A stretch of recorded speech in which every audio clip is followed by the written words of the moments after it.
Hello, ladies and gentlemen. We're doing our presentation on financial literacy, specifically on how to pay off debt, save, and invest capital. We're going to be using an imaginary friend named Carlos to explain how someone can become financially stable and free. Carlos is a Hispanic male who's accrued multiple forms of debt over the past 2 years. He recently graduated from CSUN with a degree in marketing. Along with that degree came $20,000 in student loan debt. He also has accrued $7,000 in credit card debt. But luckily, he has landed a job working in the marketing branch for Walmart. He earns $80,000 a year after taxes. The first step in becoming financially stable is paying off all forms of debt. The amount of debt among every citizen in the United States is $6,569. His credit card debt is a fourth of his student loan debt. Carlos should dedicate part of his income to pay off his student loan debt and his credit card debt.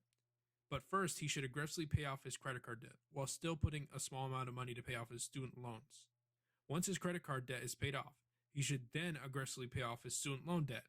After paying off all of his debt, Carlos should save at least 15% of his income to put towards a savings account. After paying his rent, utilities, food, and other items, he should have enough money to put into a savings account. He banks with Bank of America and is receiving 0.01% in interest. The interest he receives from this account is negligible, but it stops him from spending it unless he is forced to. He should never touch at least $2,000 worth of his savings, as it should be used only for emergencies. 60% of American households have experienced a $2,000 median cost for their financial emergencies. Over the course of a year, Carlos has saved $15,000. He has saved a little over 15% of his income with good spending habits. He now has capital to invest in financial instruments. He may want to think about investing in a rental property or in stocks. Being a beginner in the subject, he chose to open a Roth IRA at Fidelity and invest in some ETFs. A Roth IRA is an individual retirement account that allows qualified withdrawals on a tax-free basis, provided certain conditions are satisfied. An exchange-traded fund, an ETF, is a type of security that tracks an index, sector, commodity, or other asset. Most ETFs are a complement of different stocks that you receive a piece of once you invest in them. They are lower risk than picking individual stocks. The specific ETFs he chose are ACES, a clean energy ETF, the VOO, a S&P 500 tracking index fund, and the DIA, an index fund that tracks the Dow Jones Industrial Average. He also chose two individual companies that he believes in to invest, which are Apple and Starbucks. Carlos is trying to build wealth for his future home he wants to purchase. His work offers him a 401k account which he invests in regularly as well. Carlos does not spend much of his time studying stocks, but believes that the market indexes he chose will grow over time. But as he began to invest in his index funds, he began to pay attention to financial news outlets.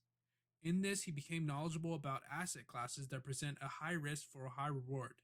The three that dominate this class are options, cryptocurrency, and the foreign exchange markets. He does not want to spend the time to learn the ins and outs of trading these assets and chooses to be a passive investor and hope for long-term growth in the broader financial markets.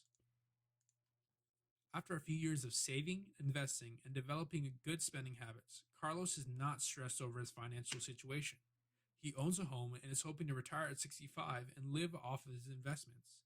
He's joined the 29% of Americans who are financially healthy, according to the Financial Health Network's Financial Health Pulse.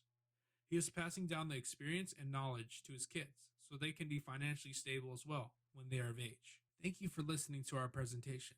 If you have any further questions, a solid financial source I can offer you is Investopedia. If you are interested in financial news, Bloomberg Business, Yahoo Finance, and CNBC Finance News are great news sources.